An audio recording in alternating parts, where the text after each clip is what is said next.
الحمد لله رب العالمين والعاقبة للمتقين والصلاة والسلام على سيد الأنبياء وإمام المرسلين وعلى آله وأصحابه وأهل بيته أجمعين. أما بعد فأعوذ بالله من الشيطان الرجيم. بسم الله الرحمن الرحيم. إذا جاء نصر الله والفتح ورأيت الناس يدخلون في دين الله أفواجا فسبح بحمد ربك واستغفره إنه كان توابا. الحمدللہ آپ تمام حضرات بر وقت تشریف لائے، بیٹھے اور انتظار کیا، اور جو گفتگو ہونی تھی وہ آپ نے سن لی ہے. میں بغیر کسی تمہید کے آخری 5 صورتوں کا ترجمہ پیش کرتا ہوں اختصار کے ساتھ. آپ لوگوں نے جانا بھی ہے، سفر بھی کرنا ہے اور روزہ بھی ہے. ارادہ تھا میرا کہ میں تفصیل سے گفتگو کروں، لیکن میرا گلا کل سے بالکل بیٹھ گیا ہے. اللہ ہم سب کا یہ بیٹھنا سننا قبول اور منظور فرمائے. ہمارا درس پہنچا تھا سورۃ النصر تک. آج ہم پڑھتے ہیں سورہ نصر سے آغاز کرتے ہیں. سورہ نصر مدنی سورت ہے. نزول کے اعتبار سے اس کا نمبر ہے 114. سورۃ التوبہ کے بعد نازل ہوئی ہے. قرآن کریم کی سب سے آخری سورت ہے نزول کے اعتبار سے سورہ نصر. نازل اگرچہ یہ میدان منا میں ہوئی ہے اور منا یہ مکہ میں ہے، لیکن اس سورت کو مدنی اس لیے کہا جاتا ہے کہ ہجرت کے بعد نازل ہوئی ہے. اور جو سورتیں نبی علیہ الصلوۃ والسلام کی ہجرت کے بعد نازل ہوئی تو ان کو مدنی کہا جاتا ہے، اور جو ہجرت سے پہلے نازل ہوئی وہ جہاں بھی نازل ہوئی ہوں ان کو کیا کہا جاتا ہے؟ مکی کہا جاتا ہے. پہلی سورت کے ساتھ اس کا ربط کیا ہے؟ سورۃ الکافرون کا دعویٰ تھا کفار سے بائیکاٹ کیجیے، جو اللہ کے دین کے دشمن ہیں ان سے مقاطعہ کیجیے. تو کیوں؟ جب تم اللہ کے دشمنوں سے، اللہ کے دین کے دشمنوں سے بائیکاٹ کرو گے تو نتیجہ یہ نکلے گا کہ اللہ رب العزت تمہیں 3 بشارتیں عطا کر دے گا. تو اس صورت میں کتنی بشارتیں دی گئی ہیں؟ 3 بشارتیں دی گئی ہیں. اللہ 3 بشارتیں دے گا. اور پہلی بشارت کہ اللہ کی مدد تمہیں مل جائے گی. دوسری بشارت کہ تمہیں فتح مل جائے گی. تیسری بشارت تم اپنی آنکھوں سے دیکھو گے لوگ فوج در فوج دین میں داخل ہوں گے. سنیے سورت کو. فرمایا اذا جاء نصر اللہ والفتح، جب آ گئی اللہ کی مدد، والفتح اور فتح ہو گیا مکہ. کچھ فرماتے ہیں کہ فتح سے مراد فتح مکہ ہے، اور کچھ مفسرین فرماتے ہیں کہ فتح مکہ بھی ہے اور اس کے علاوہ مدائن تمام شہروں کا فتح ہونا بھی ہے. چونکہ جب یہ سورت اتر رہی تھی تو اس وقت فتح مکہ ہو چکا تھا، اور فتح مکہ سن 8 ہجری، ٹھیک ہے نا، رمضان المبارک میں ہوا، اور یہ سورت اتری ہے سن 9 ہجری میں فتح مکہ کے بعد. تو فتح مکہ کے بعد اور بھی بہت سارے شہروں میں فتوحات ہوئے. فرمایا اذا جاء نصر اللہ والفتح، جب آ گئی اللہ کی مدد، والفتح اور فتح، ورأیت الناس يدخلون فی دین اللہ افواجا، اور دیکھے گا تو لوگوں کو يدخلون فی دین اللہ افواجا، وہ داخل ہو رہے ہیں اللہ کے دین میں فوج در فوج، گروہ در گروہ. آپ سیرت میں پڑھیں گے، تاریخ میں پڑھیں گے، سن 9 ہجری کو سیرت اور تاریخ کی کتابوں میں عام الوفود کہا جاتا ہے. کون سا سال؟ عام الوفود یا سنت الوفود، وہ سال کہ جس میں نبی علیہ السلام کے پاس پوری دنیا سے وفد آ رہے ہیں اور آتے ہیں کلمہ پڑھتے ہیں، آتے ہیں کلمہ پڑھتے ہیں.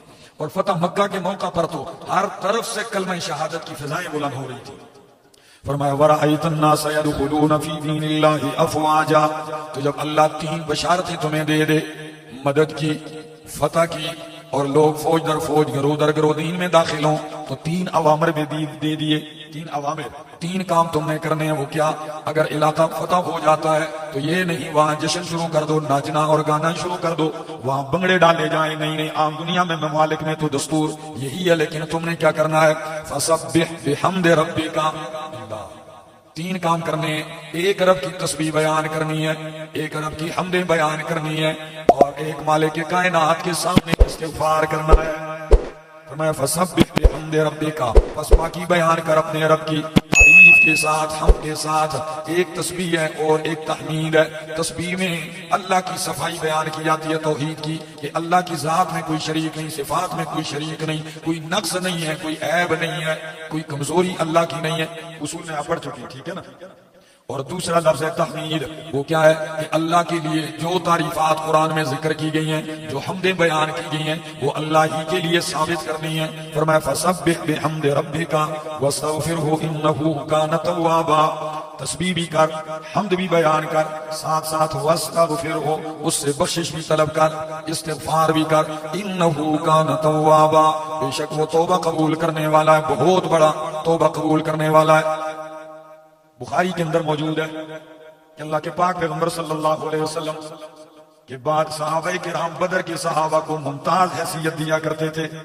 جب حضرت عمر رضی اللہ تعالیٰ عنہ خلیفہ بنتے ہیں صدیق اکبر کے بعد, تو وہ بدر کے جو شرکاء تھے صحابہ بدریین, ان کو امتیازی شان دیتے, لیکن ان بدریین میں عبداللہ ابن عباس کو بھی ان کے ساتھ بٹھاتے تھے.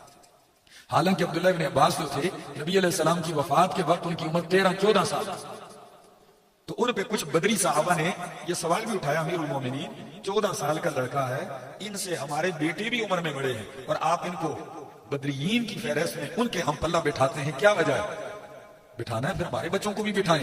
فاروق اعظم نے فرمایا ان کو میں اس مرتبے میں نہیں بٹھاتا, اگر اس مرتبے تک ان کو پہنچایا ہے تو رب کے قرآن نے پہنچایا ہے.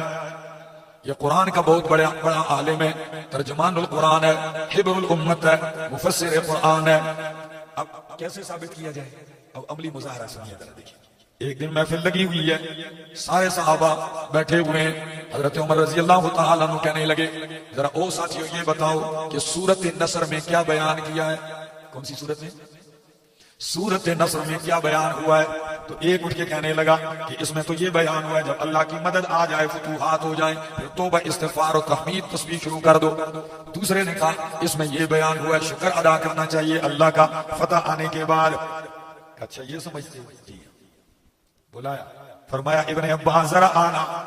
تو عبداللہ ابن عباس آتے ہیں, فرمایا ذرا اٹھ کے بغیر جھجک کے بتا کہ سورہ نصر میں کیا بیان ہوا.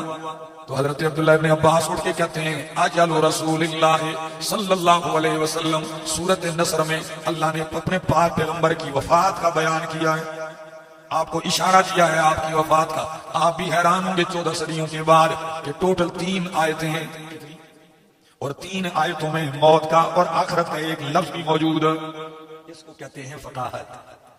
اور یہ کہاں سے آتی ہے؟ میرے پاک پیغمبر نے یوں سینے سے جوڑ کے کہا اللہ میرے چچا کے بیٹے کو قرآن کی سمجھ اور فتاحت عطا کر. اس دعا کا نتیجہ ہے. اب آپ کو پوچھیں گے کیسے ہے؟ فرمایا اس طرح ہے کہ اللہ فرماتے ہیں میرا پاک پیغمبر, دنیا میں پیغمبر کے آنے کا مقصد یہ ہوتا ہے کہ اللہ کا دین پھیل جائے. پیغمبر کے آنے کا مقصد یہ ہوتا ہے کہ فتوحات ہو جائیں اور اللہ کا دین غالب آ جائے. تو مکہ فتح ہو گیا ہے, علاقے فتوحات سے حاصل ہو گئے ہیں, لوگ فوج در فوج دین میں داخل ہو چکے ہیں. تو پیغمبر کے آنے کا مقصد دنیا میں یہی ہوتا ہے. جب یہ پورا ہو جاتا ہے تو اللہ اپنے پیغمبر کو دنیا میں نہیں رکھتے, اپنے پاس بلا لیتے ہیں. تو سورت بتلا رہی ہے کہ آپ کے جانے کا وقت آ گیا ہے, اور کوئی شک نہیں ہے. فاروق اعظم نے فرمایا میرے ساتھیوں جو ابن عباس سمجھا ہے میں بھی یہی سمجھتا ہوں, میں بھی یہی سمجھتا ہوں. اور اسی صورت کے بعد 80 دنوں کے بعد کائنات کے امام محمد الرسول اللہ صلی اللہ علیہ وسلم دنیا سے رخصت ہوتے ہیں. اس صورت کے کتنے دنوں کے بعد؟ 80 دنوں کے بعد. اللہ تو اور جو کہا کہ استغفار کیجیے, تسبیح کیجیے, تو ام المومنین فرماتی ہیں ان آیتوں کے بعد ہر وقت لسان نبوت پہ توبہ اور استغفار, استغفر اللہ, ٹھیک ہے نا, استغفار پر پڑھ کرتے ہیں. یہاں تک کہ نمازوں میں کبھی تو محفل میں ایک محفل میں 100 دفعہ کہہ دیتے تھے. اب استغفار کے لیے ضروری نہیں ہے کہ کرنے والا گناہگار ہو, اس لیے یہاں استغفار کا حکم جنہیں دیا گیا ہے وہ امام المعصومین ہے, وہ تو انبیاء کے امام ہیں. استغفار کبھی گناہ کے لیے بھی ہوتا ہے, کبھی درجات کی بلندی کے لیے ہوتا ہے. کس کے لیے؟ فرمایا بسم اللہ الرحمن الرحیم. تو پہلی صورت نے کہا کافروں سے بائیکاٹ کرو تو میری مدد آ جائے گی, فتوحات ہونے لگیں گی. تو سورت تبت میں یا سورت اللہب میں کہا کہ جس طرح کی میری مدد آئی اور آپ کا دشمن ہلاک ہو گیا.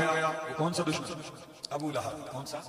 دیکھیں دشمن تو بہت تھے, ابو جہل بھی تھا, لیکن ابو لہب نبی علیہ السلام کا سکا چچا تھا, ہاشمی تھا, قریشی تھا. اور مکہ میں مالدار ترین آدمی تھا، لیکن نبی علیہ السلام کا دشمن روز اول سے مخالفت کی۔ آپ نے جب صفا کی پہاڑی پر اعلان کیا تو سب سے پہلا پتھر مارنے والا چچا ہے، انہوں نے پتھر مارا۔ تو اللہ نے ان کے ہاتھوں کا خاص طور پر ذکر کیا، اور ادھر ہی نہیں کہ پہلے دن مارا۔ آپ کہیں گے چلو شروع سے کوئی دشمنی چلتی آ رہی ہوگی، نہیں، شروع سے نہیں آ رہی تھی۔ یہ وہ چچا ہے جب ان کو لونڈی نے آ کے بتایا کہ ابو لہب آپ کا بھتیجا ہوا ہے، آپ کا جو بھائی فوت ہو گیا تھا ان کا بیٹا پیدا ہوا ہے، تو خوشی میں کہا جا میں نے تجھے آزاد کر دیا، اونٹ بھی ذبح کیا۔ اتنی خوشی پیغمبر کے آنے کی، لیکن جب اسی پیغمبر نے لا الہ الا اللہ کی صدا بلند کی تو چچا نے کیا مارا؟ پتھر مارا۔ امام بخاری اپنی کتاب التاریخ الکبیر کے اندر لکھتے ہیں، ایک صحابی عرض کرتے ہیں، فرماتے ہیں میں نے دیکھا ذوالمجاز کے بازار میں ایک خوبصورت جوان ہے جس کا چہرہ ایسا چہرہ ہے کہ ایک لشکارے، ایک ضیاءپاشیاں نکل رہی ہیں، ایک خوبصورت جوان ہے، اور صبح کا وقت ہے اور وہ کھڑے ہو کے کہتا ہے لوگوں اللہ کے سوا کوئی الہ نہیں ہے، کوئی حاجتیں پوری کرنے والا نہیں ہے۔ میں نے دیکھا ایک بڑی عمر والا آدمی ان کی پیٹھ کے پیچھے کھڑا ہے اور پتھر مار رہا ہے، پتھر مار رہا ہے، ان کے سر کا خون ان کے پاؤں تک پہنچ رہا ہے۔ کہتے ہیں میں نے دیکھا اس کے وجود کے کپڑوں میں ایک دھاگا بھی ایسا نہیں ہے جو خون میں رنگین نہ ہو گیا۔ میں نے کسی شخص سے پوچھا یار یہ جوان کون ہے؟ کہنے لگے یہ وہی جوان ہے جو کہتا ہے میں محمد الرسول اللہ صلی اللہ علیہ وسلم۔ فرمایا یہ پیچھے بڑی عمر والا کون ہے جو مار رہا ہے؟ کہا یہ کوئی اور نہیں ہے، یہ اپنا چچا ہے، یہ ان کا سگا چچا ہے جو ان کو مار رہا ہے۔ اللہ اکبر۔ فرماتے ہیں میں دیکھتا ہوں تھوڑی دیر کے بعد نوعمر نوجوان لڑکی آتی ہے اور اس طرح کے ڈھول میں پانی ہے، فجاءت جاریۃ بعص من الماء، پانی اٹھایا اس نے اور اس جوان کے ماتھے کو ہاتھوں کو خون سے دھویا۔ میں نے کہا یہ کون ہے یہ بچی؟ کہا یہ ان کی بڑی بیٹی زینب ہے رضی اللہ تعالی عنہ۔ جب ماں باپ کو خون میں رنگین دیکھے گی ایک بیٹی اپنے والد کو تو کیا حال ہوتا ہوگا، اس کے دل سے گزرتا ہوگا۔ لیکن کلمہ توحید بلند کرنا کفر کے مرکز میں، کفر کی بستی میں یہ آسان کام نہیں ہے۔ اللہ نے جب یہ سورت اتری تو نزول کے اعتبار سے سورت لہب کا نمبر ہے 6۔ کتنے نمبر پہ اتری؟ یہ مکی دور تھا، اس وقت ابو لہب تکڑا تازہ چہرہ شولے مار رہا تھا، ابو لہب شولوں والا، اور مرا کب؟ 2 ہجری بدر کے بعد۔ کتنا؟ 13 سال مکے کے، 2 سال مدینے کے، 15 ہو گئے۔ 15 سال کے بعد یعنی بدر سے لوگ واپس ہوئے، کچھ ہی دن گزرے، اور بدر میں گیا کیوں نہیں تھا؟ اسی وجہ سے نہیں گیا تھا، پتا تھا کہ بتیجے پر ایک سورت اتری ہے، اس میں کہا آیا ابو لہب تباہ ہوگا۔ کیا لگا میں تو گیا تھا، سارا مکہ گیا، یہ نہیں گیا۔ اور مکے میں 70 کافر جب مکہ کے مارے گئے تو جب واپس آئے اللہ نے اس پر ایسی بیماری مسلط کی، پورے وجود پہ پھوڑے پھنسیاں نکل آئی اور بدبو کی ایسی بو نکل رہی ہے کہ جو بچے جن پہ ناز تھا، مالدار تھا، ان بچوں نے حبشی غلاموں کو بلایا اور دور دور سے بڑے بڑے بانس اور ڈانگوں کے ذریعے، سوٹوں کے ذریعے کہا اس کو کہیں دور رکھ، تو قریب نہیں آتے۔ ڈاکٹروں نے کہا جو قریب جائے گا بیماری اس کو لگے گی۔ اس حال میں مرا اور چند لڑکوں کو پیسے دے کے دفن کروایا گیا۔ اللہ رشتے نہیں دیکھتا، سکا چچا ہے، اللہ یہ دیکھتا ہے کہ محمد عربی کا تابعدار کون ہے، میرے پیغمبر کے مشن پہ چلنے والا کون ہے۔ تبت یدا ابی لہب و تب، ہلاک ہو جائیں ابو لہب کے دونوں ہاتھ، کیا؟ دونوں ہاتھ، و تب، اور وہ خود بھی ہلاک ہو گیا تو ہاتھ بھی ہلاک ہوئے، خود بھی تباہ و برباد ہوا۔ ما اغنا عنہ مالہ وما کسب، نہیں کام آیا اس کا مال، وما کسب، اور جو اس نے کمایا، مال بھی کام نہیں آیا۔ تفسیر البحر المحیط میں علامہ ابو حیان قدرسی کہتے ہیں 2 لفظ ہیں، ایک مالہ اور ایک ساتھ وما کسب۔ تو یہ کسب کیا مال نہیں ہے؟ وہ فرماتے ہیں جو مال اس کو باپ دادا کے میراث میں ملا، باپ سے میراث میں ملا اوپر سے، وہ بھی کام نہیں آیا، اور جو اس نے خود تجارت کر کے پھیلایا ہوا تھا وہ بھی کام نہیں آیا۔ دوسرا مطلب کہ ما اغنا عنہ مالہ، نہیں کام آیا اس کے وہ مال جو اس نے کمایا، سارا شامل، وما کسب، اور اس کی اولاد بھی کام نہیں آئی۔ ما کسب، اس کی اولاد، چونکہ وہ اولاد بھی باپ کی کمائی ہوتی ہے۔ اولاد کس کی کمائی ہے؟ باپ کی کمائی، باپ کا سرمایہ، باپ کی دولت ہوتی ہے۔ تو پھر وہ جن اولاد بچوں پہ ناز کرتا تھا وہ بھی کام نہیں آئے۔ اور مفسرین نے اور وجہ بھی لکھی ہے کہ مال بھی کام نہیں آیا، اور جو نبی علیہ السلام کی ولادت پہ جشن منایا، لونڈی آزاد کی تھی اور اونٹ ذبح کیا تھا، تو وہ خرچہ بھی کام، وہ نیکی کام نہیں آئی۔ فرمایا سیصلی نارا ذات لہب، فرمایا ان قریب داخل ہوگا نارن، آگ میں، ذات لہب، جو شولوں والی ہے، دنیا میں 13 شولوں والا، اور جائے گا آگ بھی کس میں؟ شولوں والی آگ میں. کئی فرماتے ہیں کہ یہ ان کا لقب یا کنیت تھی ابو لہب. ٹھیک ہے, نام ان کا عبد العزیٰ تھا. نام اس لیے نہیں دیا کہ شرکیہ تھا. کیا تھا؟ تو قرآن شرکیہ عبد العزیٰ, عزیٰ کا نام, وہ نام بھی ذکر کیا اور کیا ذکر کر دیا؟ ابو لہب کنیت ذکر کر دیا. اور ایک اور جملہ علامہ مدلسی نے لکھا ہے کہ ابو لہب کو بھی بطور کنیت نہیں ذکر کیا. اس نقطے کو بھی سمجھے تھے, بطور کنیت نہیں ذکر کیا. عرب کی عادت تھی, جس طرح نبی علیہ السلام نے ایک دفعہ حضرت علی المرتضیٰ کو مٹی میں لیٹے ہوئے دیکھا تو فرمایا قم یا ابا تراب, وہ مٹی والے اٹھو. جس طرح ابو ہریرہ رضی اللہ تعالیٰ عنہ کے پاس بلی دیکھی, فرمایا یا ابا ہریرہ, تو ابو ہریرہ ہے. تو یہ ایک دم اس چیز کی طرف نسبت کر دیتے تھے. تو چونکہ اس نے جانا آگ میں تھا تو اس کا نام بھی کیا کر دیا؟ ابو لہب, آگ والا. جانا کدھر تھا تو کہہ دیا ابو لہب اس کو سیصلی نارا, ان قریب داخل ہوگا آگ میں, ذات لہب, جو شولوں والی ہے, وامرأتہ, اکیلے نہیں جائے گا, پھر فیملی جائے گا, اکیلے نہیں فیملی کے ساتھ جائے گا. ٹھیک ہے نا, کیونکہ اس کی بیوی ام جمیل بنت حرب, وہ بھی پیغمبر کی دشمنی میں اس سے کم نہیں تھی. اتنی مالدار تھی اور رئیس کی بیوی ہے, لیکن بدبختی اور دشمنی کی انتہا کی کنجوسی بھی اتنی کہ خود جاتی تھی لکڑیوں کے گٹھے کاٹ کے لاتی تھی اور کانٹے کاٹ کے لاتی تھی اور نبی علیہ السلام کے گھر کے باہر پھینکتی تھی. سمجھ آ گئی؟ فرمایا وامرأتہ, اور اس کی بیوی, حمالۃ الحطب, جو اٹھانے والی ہے ایندھن کو, حمالۃ الحطب, جو اٹھانے والی ہے لکڑیوں کے گٹھے کو. ٹھیک ہے نا, اور اردو والے کے تراجم میں لفظ ملے گا دھونے والی ہے لکڑیاں, اٹھا اٹھا کے لکڑیاں لاتی ہے. تو فرمایا حمالۃ الحطب, اور لکڑیاں اٹھانے والا, ایک تو یہ کہ خود جاتی تھی جنگل اور لکڑیاں لاتی تھی. دوسری وجہ اس لیے کہا حمالۃ الحطب کہ اس کی عادت تھی کہ لکڑیاں سے نبی علیہ السلام کے راستے میں کانٹے ڈالتی تھی. اور تیسری وجہ حمالۃ الحطب اس لیے کہا گیا اس کو کہ یہ عرب کے دستور لغت میں تھا, ان کے محاورے میں تھا. جو آدمی چغل خور ہوتا تھا, کیا ہوتا تھا, اور محلے میں گھوم کے لڑائیاں پیدا کرتا تھا, فسادی ہوتا تھا, تو لوگ اس کو کیا کہتے تھے؟ فلاں ہے حمالۃ الحطب, فلاں حمال الحطب, فلاں حامل الحطب. یعنی اس کے پاس ایندھن ہر وقت دیا ہوتا ہے, جدھر جاتا ہے آگ لگا دیتا ہے. اور ہمارے یہاں لوگوں کی کہاوت مشہور ہے کہ فلاں آدمی کے پاس پیٹرول ہے, ہر وقت پیٹرول کی بوتل اٹھائی ہے, جدھر دیکھتا ہے کوئی دو رشتہ دار اچھے بھلے محبت والے ہوں تو ادھر چھڑکا دیتا ہے. تو اس کا بھی یہ کام تھا. حمالۃ الحطب فی جیدہا حبل من مسد, اس کی گلے میں, گردن میں, حبل رسی من مسد, کھجور کی چھال سے بٹی ہوئی. مسد کس رسی کو کہتے ہیں؟ کھجور کی چھال سے اس کو بٹا جائے. ٹھیک ہے, عام لفظ استعمال کیا جاتا ہے. اور امام ابو حیان مدلسی کہتے ہیں اور علامہ دریابادی بھی نقل کرتے ہیں کہ مسد کبھی کبھی لوہے کی رسی کو بھی کہا جاتا ہے. ٹھیک ہے نا, تو اس کے گلے میں قیامت والے دن جہنم میں توق ڈال دیا جائے گا. ٹھیک ہے نا, تو فی جیدہا حبل من مسد, اس کے گردن میں رسی ہے, گلے میں من مسد بٹی ہوئی. اب یہ جملہ کہنے کا کیا مطلب؟ ایک تو یہ کہ ہر وقت اس کے گردن پہ رسی لگتی رہتی ہے کہ بھائی کام کرنا ہے. اور ایک دن نتیجہ یہی نکلا, اسی رسی کے ساتھ گئی جنگل میں گٹھا لانے کے لیے, پاؤں پھسلا اور وہی گٹھے کی رسی گلے میں پھندا بن کے پھنس گئی اور اسی سے مردار ہو گئی, اسی سے مر گئی. اور ایک مفسر نے تو عجیب جملہ کہا ہے, وہ فرماتے ہیں اس کے گلے میں رسی نہیں, رسی اپنی جگہ سونے کا ہار ہوتا تھا, اس کو کہا گیا فی جیدہا حبل من مسد. ٹھیک ہے نا, بہت بڑا ہار ہوتا تھا. اور محفلوں میں کہتی تھی یہ جو سونے کا ہار میں نے پہنا ہے نا, انفقوہا علی عداوت رسول اللہ, نبی علیہ السلام کی دشمنی میں, ان کی مخالفت میں یہ سونے کا ہار خرچ کر.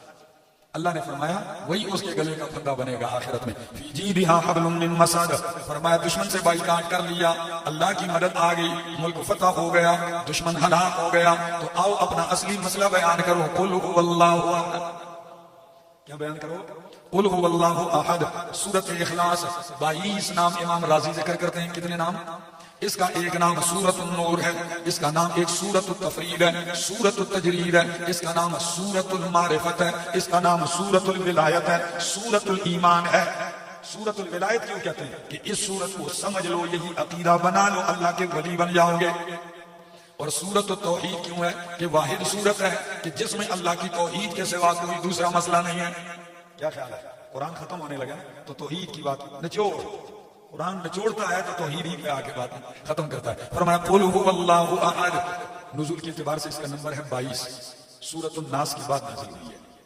فرمایا قل هو اللہ احد، کہہ دیجئے هو اللہ احد، وہ اللہ ایک ہے، یکتا ہے، اللہ الصمد، اللہ بے نیاز ہے، لم یلد، اس نے نہیں جنا کسی کو، ولم یولد، اور نہ وہ خود جنا گیا ہے، ولم یکن لہ کفوا احد، اور نہیں ہے کوئی ایک اس کا ہمسر اور ثانی اور برابر۔ قل هو اللہ احد، مکے کے لوگوں نے کہا ہمارے الہوں کا تعارف تو ہم کرواتے ہیں، ٹھیک ہے، کسی کا باپ ہے، بیٹا ہے، شجرہ ہے، تو ان سب لنا ربکا، صرف لنا ربکا، تو بھی اپنے رب کا تعارف کروا۔ تو اللہ نے فرمایا میرا پیغمبر مکے کا مشرک آپ سے میرا تعارف پوچھتا ہے، میرا نسب پوچھتا ہے، تو بتا دیجئے کہ میرے رب کا تعارف یہ هو اللہ احد، وہ اللہ جس کا تعارف تم پوچھنا چاہتے ہو، احد یکتا ہے۔ کیسا ہے؟ احد یکتا ہے، اللہ، یہاں واحد نہیں کہا، کیا کہا؟ ایک واحد ہوتا ہے، ایک احد ہوتا ہے، احد میں تفرد اور ٹھیک ہے یکتائیت کی انتہا ہوتی ہے، وہ کیسے؟ احد کے بعد ثانی نہیں آتا، احد کے بعد ثانی نہیں آتا، اور واحد کے بعد ثانی آتا ہے، الواحد الثانی الثالث، لیکن احد کے بعد کیونکہ اللہ کے بعد اللہ کا کوئی نائب نہیں ہے۔ اور یہ بھی فرق امام ابو البقاء نے نقل کیا ہے، اور علامہ ابو حیان اندلسی بھی نقل کرتے ہیں کہ احد آتا ہے توحد ذات کے لیے، تفرد ذات کے لیے، اور واحد آتا ہے تفرد صفات کے لیے۔ تو اللہ کے لیے دونوں لفظ استعمال ہوئے، للہ الواحد القہار۔ قیامت میں اعلان ہوگا کہ کس کی بادشاہی ہے، جب کوئی نہیں بولے گا اللہ خود کہیں گے للہ واحد۔ کیا ذکر کیا؟ تو واحد اس کو کہتے ہیں جو اپنی صفات میں اکیلا اور یکتا ہو، اور احد اسے کہتے ہیں جو اپنی ذات میں اکیلا اور یکتا ہو۔ تو وہ ذات میں بھی اکیلا اور یکتا ہے، صفات میں بھی اکیلا اور یکتا ہے۔ اور اس احدیت کی تفصیل کر دی، کیونکہ آپ کہیں گے ایک تو احمد جمشید بھی ہے، ایک تو مولانا توحید الرحمان توحیدی صاحب بھی ہیں، حاجی ارشاد صاحب بھی ہے، تم میں سے ہر آدمی کیا ہے؟ ایک ہے۔ تو احد اللہ ایک کا کیا مطلب ہے؟ ہم ایک ہیں لیکن محتاج ہیں، کیا ہے؟ ہاں ایک ہیں محتاج ہیں، ایک ہیں تجزی قبول کرتے ہیں۔ اور اس احدیت کی تفسیر کر دی، فرمایا اللہ الصمد، وہ ایسا ایک ہے کہ ساری کائنات اس کی محتاج ہے، وہ کسی کا محتاج نہیں ہے۔ اللہ الصمد، صمد کا معنی امام رازی رحمہ اللہ اپنی تفسیر کبیر میں نقل کرتے ہیں، وہ کہتے ہیں قال علیہ الصلوۃ والسلام الصمد هو السید الذی یسند الیہ فی الحوائج۔ او ہری پور والو، صمد اس ذات کو کہتے ہیں کہ ساری مخلوق حاجتوں میں جس کی طرف قصد کرے، کس کی طرف قصد کرے۔ تو پریشانیوں میں لوگ کس کو قصد کرتے ہیں؟ ارادہ کرتے ہیں، رجوع کرتے ہیں اللہ کی طرف۔ تو یہاں صمد بمعنی مسمود ہے، صمد بمعنی مسمود ہے کہ جس کی طرف حاجتیں لے جائی جائیں۔ اور آپ کو ایک عجیب معنی جو علامہ دریابادی نقل کرتے ہیں، بڑا عجیب معنی، وہ کہتے ہیں اللہ الصمد، اللہ محتاج الیہ ہے۔ کیا لفظ ہے؟ اللہ الصمد، اللہ محتاج الیہ ہے، کہ اللہ وہ ذات ہے جس کی طرف مخلوق کیا ہوتی ہے؟ محتاج ہوتی ہے۔ لم یلد، لم یلد، اس نے کسی کو نہیں جنا، ولم یولد، اور نہ وہ خود جنا گیا ہے، یعنی کوئی اس کا بیٹا نہیں ہے۔ یہودی عیسائیوں مشرکین پہ رد کر دیا کہ اللہ کا کوئی بیٹا نہیں ہے، نہ عزیر علیہ السلام، نہ عیسیٰ علیہ السلام، نہ فرشتے اللہ کی بیٹیاں ہیں۔ لم یلد، اس نے کسی کو نہیں جنا، ولم یولد، اور نہ وہ خود جنا گیا ہے، یعنی کوئی اس کا والد بھی نہیں ہے۔ ولم یکن لہ کفوا احد، اور نہیں ہے کوئی اس کا کفوا، کف کہتے ہیں ہمسر، کس کو؟ برابر کہتے ہیں۔ نکاح کرو اس خاندان میں، قبیلے میں جو آپ کا کف ہو، کیا ہو؟ یعنی برابر ہو، ٹھیک ہے نا؟ تو معنی کیا ہے کہ اللہ کا کوئی برابر اور ہمسر نہیں ہے، کوئی شریک نہیں ہے۔ تو الہ اگر اللہ کے سوا ہو تو تصور کیا جائے تو کتنی صورتیں بنتی ہیں؟ یا اللہ سے کم درجے کا کوئی الہ مانا جائے، یا اللہ کے برابر درجے کا کوئی الہ مانا جائے، یا اللہ سے اوپر درجے کا کوئی الہ مانا جائے۔ تینوں کو رد کر دیا، فرمایا لم یلد، اس نے کسی کو جنا نہیں، یعنی اللہ کا بیٹا کوئی نہیں ہے، نیچے درجے کا الہ بھی اس کا، اس کے سوا کوئی نہیں۔ وَلَمْ يُولَدْ، باپ کا درجہ اونچا ہوتا ہے، تو فرمایا وہ کسی سے جنا بھی نہیں گیا، اس سے اوپر درجے کا الہ بھی کوئی نہیں۔ اب ایک صورت رہ گئی برابر کی، فرمایا وَلَمْ يَكُنْ لَهُ كُفُوًا أَحَدٌ، کوئی اس کا ہمسر اور شریک بھی نہیں ہے۔ اتنا بڑا خزانہ پورے قرآن کو نچوڑ کے اللہ نے 4 آیتوں میں رکھ دیا ہے۔ میرے پاک پیغمبر نے فرمایا کہ یہ ایک سورت جو ہے یہ قرآن کے تیسرے حصے کے برابر ہے۔ کتنے حصے کے برابر؟ تیسرے حصے کی، تو تیسرا حصہ اکٹھا کر دیا توحید بیان کی، شرک کی تردید۔ کاش وقت ہوتا تو میرا ارادہ تھا کہ 1 گھنٹہ ان پہ گفتگو ہو، لیکن چلو ترجمہ سنیے اور اپنے دل و دماغ کے اندر یہ تازہ رکھیے۔ جب اتنا بڑا خزانہ آپ کو مل گیا توحید کا، تو فرمایا اب اس کی حفاظت بھی ضروری ہے، اس کی باہر کے دشمنوں سے بھی اور اندر کے دشمنوں سے بھی اس کی کیا ضروری ہے؟ حفاظت۔ تو حفاظت کے لیے اللہ رب العالمین نے آپ کو 2 سیکورٹی گارڈ عطا کر دیے، جن کو معوذتین فلق اور ناس کہا جاتا ہے۔ اتنا خزانہ لے کے پھرتے ہو تو آپ 2 سیکورٹی گارڈ رکھ لو، ٹھیک ہے؟ ہاں، یہ آپ کے لیے اللہ کی پناہ لے کر دینے والی صورتیں، پہلی صورت سورۃ الفلق ہے اور دوسری صورت سورۃ الناس ہے۔ سورہ فلق نزول کے اعتبار سے اس کا نمبر 20 ہے، سورہ فیل کے بعد آئی ہے، اور سورۃ ناس نزول کے اعتبار سے اس کا نمبر ہے 21، سورۃ فلق کے بعد نازل ہوئی ہے۔ بہت اختصار کے ساتھ سنیے، قل اعوذ برب الفلق، قل کہہ دیجئے میرا پاک پیغمبر، اعوذ برب الفلق، میں پناہ میں آتا ہوں برب الفلق، مخلوق کے رب کی ایک معنی، اعوذ میں پناہ میں آتا ہوں برب الفلق، صبح کے رب کی۔ کون سی ذات کی پناہ میں آتا ہوں؟ صبح کے رب کی۔ الفلق، امام راغب معنی کرتے ہیں، کہتے ہیں الفلق اے الصبح، الفلق اے الصبح۔ اور امام ابو البقاء اپنی کلیات میں معنی کرتے ہیں، کہتے ہیں الفلق الصبح اذا انفلق من ظلمت اللیل، الصبح اذا انفلق من ظلمت اللیل، صبح جب رات کے اندھیرے سے پھوٹ جائے اسے کیا کہتے ہیں؟ فلق۔ تو معنی کرو، قل اعوذ برب الفلق، میں پناہ میں آتا ہوں صبح کے رب کی، من شر ما خلق، ہر اس چیز کی شر سے جو رب نے پیدا کی ہے۔ اللہ کی جتنی مخلوقات ہیں اور ان میں شر ہو، کیونکہ ایسی بھی مخلوق ہیں جو میری خیر ہی خیر ہے، وہ مراد نہیں ہے۔ ایسی مخلوق جو اللہ نے سب جن کو پیدا کیا اور ان میں کیا ہو؟ شر ہو۔ تو فرمایا من شر ما خلق، مخلوق کے شر سے ہاں رب کی پناہ میں آتا ہوں۔ تو ہری پور والو، یہ دعا پیغمبر کو سکھلائی جا رہی ہے، تو بتایا جا رہا ہے کہ میری مخلوق میں سب سے اونچی شان میرے محمد کی ہے، لیکن پناہ لینے میں وہ بھی میرا محتاج ہے۔ ہاں، وہ بھی میری ہی پناہ میں آتا ہے، میں ان کو پناہ دینے والا ہوں۔ لیکن ہمارے مسلمانوں کا عجیب حال ہے، کوٹھی بنا کے اوپر کالی کٹوی رکھ دیتے ہیں۔ دیکھیں، کوٹھی بنا کے کالی کٹوی رکھ دیا، کوٹھی اس کی پناہ میں۔ اچھا، کئی اور زیادہ اچھے ہوتے ہیں، گاڑی لے کے آگے جوتا لٹکا دیا بچے کا، چلو نظر نہیں، کالی دیر لٹکا سکتا، ٹھیک ہے نا؟ عجیب مزاج کے لوگ ہیں ہمارے۔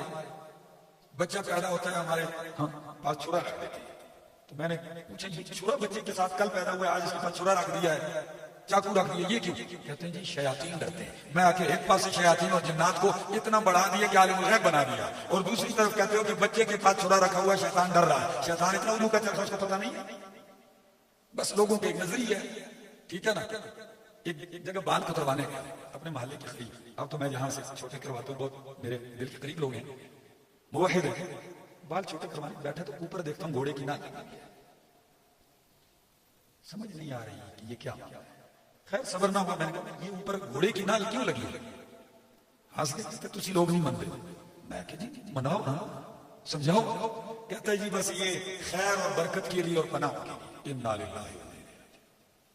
میں نے کہا یہ خیر اور برکتیں اور پناہیں دیتا تو خود گھوڑے کے پاؤں کے نیچے گھستا۔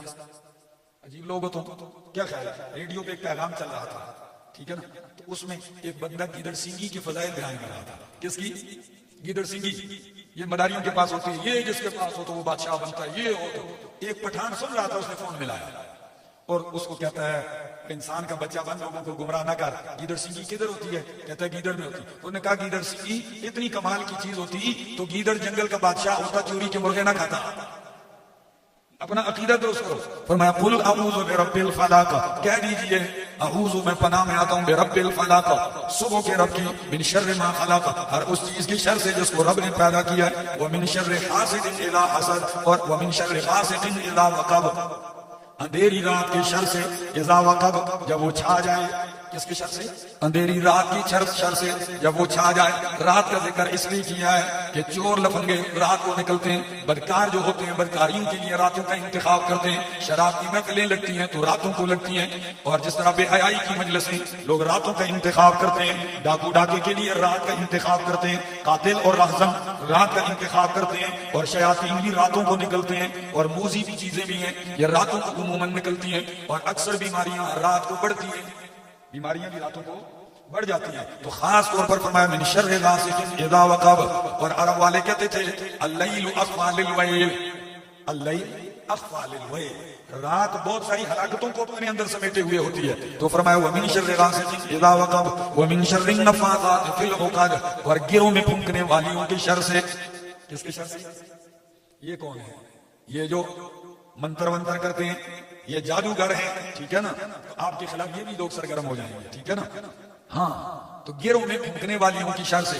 جادو اور ٹونے تو عورتیں نہیں مرد بھی کرتی ہیں، لیکن چونکہ عورتوں کا خاص طور پر ذکر اس لیے کیا کہ عورتوں کو لگ پتا جائے کسی جگہ کوئی جادوگر تعویذگر گھر مل گیا ہے، تو لائنیں سب سے زیادہ ان کی لگی ہوتی ہیں، اور سب سے بڑا کام ان کا اس میں دھندا بہت زیادہ ہوتا ہے، ٹھیک ہے نا. تو خاص طور پہ فرمایا من شر النفاثات فی العقد، گروں میں پھونکنے والیوں کے شر سے.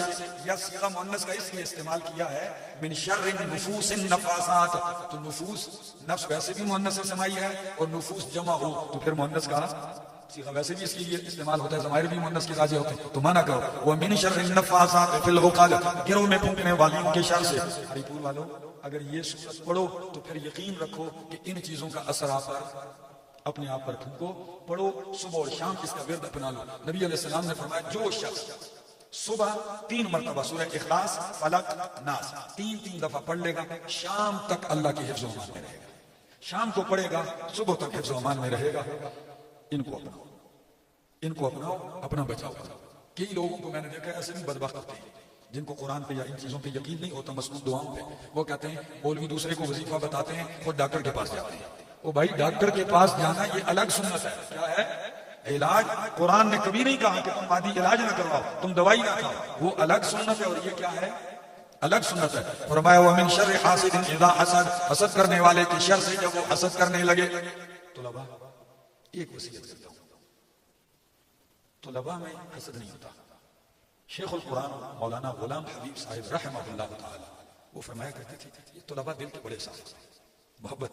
لیکن جس دن یہ پگڑی باندھ کے فارغ ہو کے مولوی بن جاتے ہیں نا، پھر ان میں حسد آ جاتا ہے. وہ فرماتے تھے کہ جس دن مولوی بنتے ہیں ان میں حسد آ جاتا ہے. اس لیے ایک بات ہے، اس چیز سے حسد نکالو. جس دن اس کو حسد سے پاک کر دیا نا، اس دن اللہ اس کو امن سے اور سکون اور اطمینان سے کر دے گا. جب اس سے پاک نہیں کرو گے نا، یہ گندے کا گندا ہی ہے. یہ بہت بڑی بیماری ہے، خاص و عام مبتلا ہے. عورتوں میں، مردوں میں، تاجروں میں، مارکیٹ میں آپ ایک دوسرے سے حسد. سیاسیوں کا اپنا حسد ہے، ٹھیک ہے نا. ہاں مولویوں کا اپنے درجے کا حسد ہوتا ہے. ہر محکمے میں لوگوں کا اپنے لیول کا کیا ہوتا ہے؟ حسد ہوتا ہے، ٹھیک ہے نا. ہم پتہ ہے اپنے مولوی جو ہوتے ہیں، ہم اپنے مقتدیوں میں شرابیوں کو، بد کرداروں کو، سب کو خوش رکھتے ہیں. لیکن مولوی کو چونکہ وہ اس سے مجھے خیر کی توقع نہیں ہے، تو اس سے ہم کیا رہتے ہیں؟ بغض اور حسد کرتے رہتے ہیں، ٹھیک ہے نا. وہ ایسا ہے، وہ ایسا ہے. چھوڑو. ہاں ایک بات ہے کہ کسی مولوی اور پیر کا لحاظ اس بات میں نہیں کرنا کہ اللہ کی توحید کے راستے میں رکاوٹ بنے، نبی کی سنت کے راستے میں رکاوٹ بنے. پھر آپ کا حق ہے کہ آپ اللہ کی توحید کا اور نبی کی سنت کا پرچار کرتے جائیں، ٹھیک ہے. کریں گے.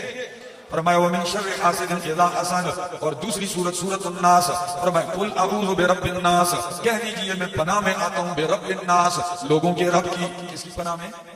لوگوں کے رب کی پناہ میں آتا ہوں. مالک الناس، لوگوں کے مالک کی پناہ میں آتا ہوں. الہ الناس، لوگوں کے الہ اور معبود اور حاجت روا کے پناہ میں آتا ہوں. من شر الوسواس الخناس. لفظ پہ غور کرو. قل اعوذ برب الناس، مالک الناس، الہ الناس. کتنے ذکر کر دیے؟ ہاں اللہ کے 3 نام، رب الناس، مالک الناس، الہ الناس. اور چیز کہ پناہ کس سے مانگی جا رہی ہے، کس کے شر سے بچنے کی؟ وہ ایک ہے. وہ کیا ہے؟ ایک. وہ کیا ہے؟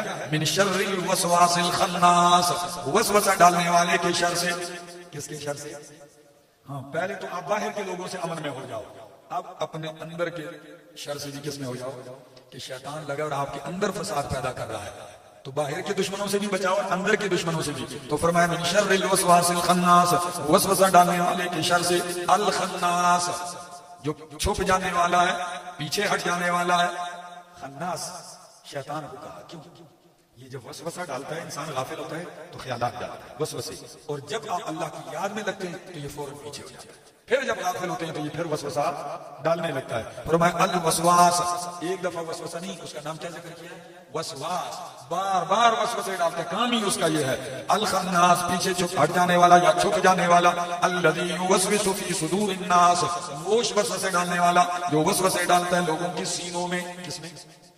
قلوب الناس نہیں کہا، کیا کہا؟ صدور الناس. صدور اس پورے سینے کو کہتے ہیں، اور قلب سے اس میں جو ایک مرکز ہے اس کو کہتے ہیں، اس لوتھڑے. تو کہنا تو قلوب الناس چاہیے تھا، وہ کیوں؟ اس میں بہت مبالغہ ہے. وہ کیا ہے کہ ایک کمرہ ہے اور اس کمرے کے اندر ایک خزانہ پڑا ہے، صندوق. تو اس صندوق کی حفاظت کرنے سے زیادہ اہم یہ ہے کہ پورے کمرے کی حفاظت کی جائے. کیا کی جائے؟ تاکہ صندوق تک جائے ہی نہ. تو آپ پورے سینے کی حفاظت مانگ رہے ہیں تاکہ دل تک پہنچے ہی نہیں. فرمایا من الجنت والناس، جنوں میں سے، والناس انسانوں میں سے. یہ وسوسے ڈالنے والے دو طرح کے ہوتے ہیں، ایک تو شیطان ہے، جنات، اور کچھ لوگ انسان بھی یہ کام کرتے ہیں. ہمارے یہاں ایک لوگوں نے ایک بندے کا نام رکھا ہوا ہے، فلاں ہے. تو میں نے کہا کیا نام ہے؟ کہتے ہیں وسوسہ آ گیا. میں نے کہا اللہ کے بندو یہ وسوسہ نام ہے اس کا؟ کہتے جی اس کا نام لوگوں نے وسوسہ اس لیے رکھا ہے، جدھر بیٹھتا ہے بس کسی کے کان میں کیا ڈال رہا ہوتا ہے؟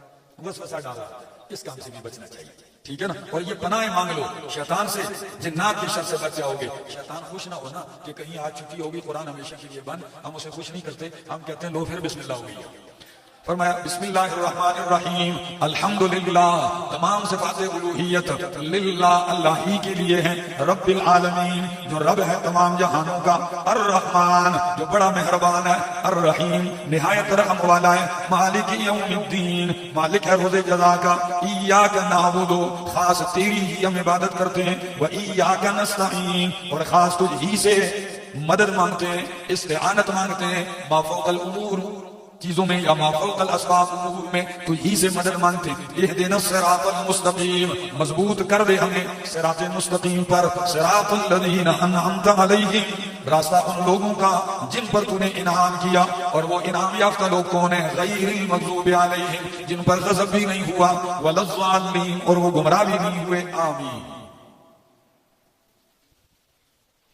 میں تمام احباب سے اور جتنے بھی آئے ہیں، میں خلوص دل سے سب کا شکر گزار ہوں، شکریہ ادا کرتا ہوں.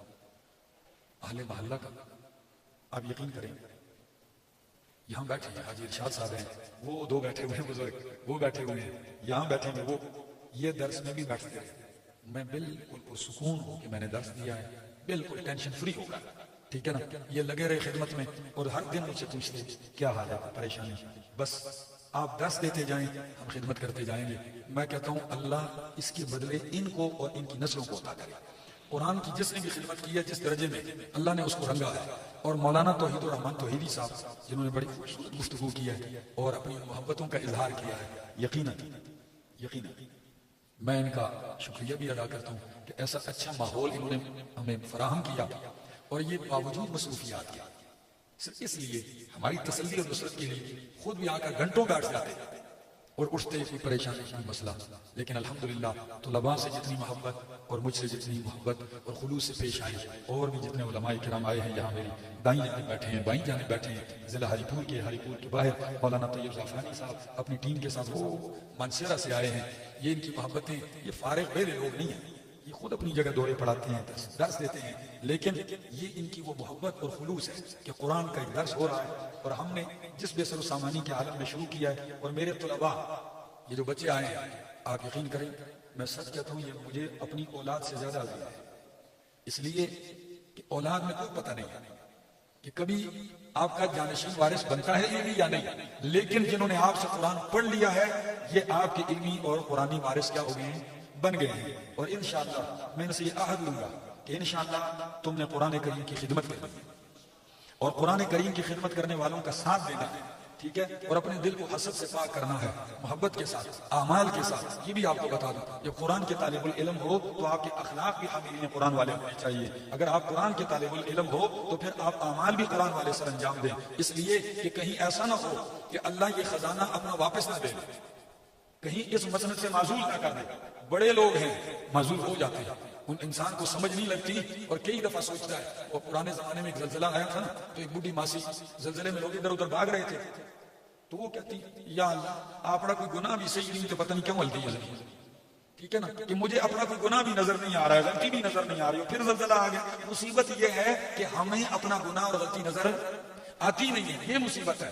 ہر وقت اپنا محاسبہ کیے کریں، ہم انسان ہیں، نہ معصوم ہیں نہ محفوظ ہیں، بلکہ 14ویں صدی میں گزرنے والے انسان ہیں، ٹھیک ہے نا۔ میں آپ لوگوں سے بھی کہوں گا، اگر آپ ہمیں یہ سمجھتے ہیں ممبر پر بیٹھنے والا فرشتہ ہے تو یہ ذہن سے نکال لیجیے، ہم اس معاشرے کے فرد ہیں، ہم سے قدم قدم خطائیں ہوتی ہیں، ٹھیک ہے، ہم فرشتے نہیں ہیں، لیکن ایک بات ضرور ہے، دعا کریں کہ اللہ ہم سب کو اور آپ کو ان سے بچنے کی توفیق عطا فرمائے، رب کی پناہ مانگتے رہیں۔ تو میں تمام اپنے طلباء کرام کا، میرے پاس الحمدللہ بہت سارے طلباء آئے ہیں اس دفعہ، طلباء بھی ہیں، علماء بھی ہیں ان میں، ٹھیک ہے نا، قابل طلباء ہیں، بہت قابل طلباء ہیں ماشاءاللہ، اور میں ان سے انتہائی مطمئن رہا ہوں۔ میں ان سب کے لیے جتنے میرے دن درس کے گزرے ہیں، کوئی دن ایسا نہیں گزرا جس دن میں نے ان کو یاد نہیں کیا، دعاؤں میں ان کے لیے بھی دعائیں کرتا رہا، اور انہی کے دعاؤں کا نتیجہ ہے کہ اللہ نے ہمیں بھی یہ توفیق دی ہے۔ تو میں دعا کی درخواست کرتا ہوں، تو یہ سب آپ دعا کریں۔ آمین۔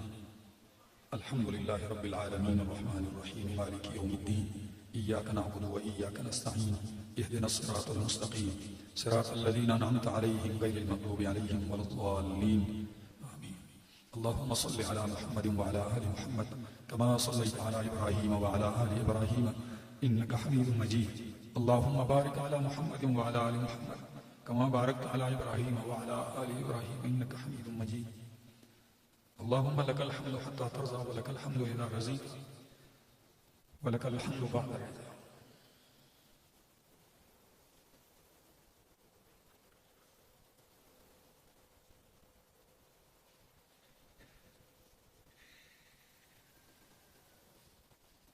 دعا فرمائے، ہم بہت نالائق ہیں، اللہ نے اس نالائقی کے باوجود قرآن کے سامنے بٹھایا ہوا ہے اللہ، تو ہمارا یہ بیٹھنا اور یہ ٹوٹے پھوٹے ہوئے الفاظ قبول فرما۔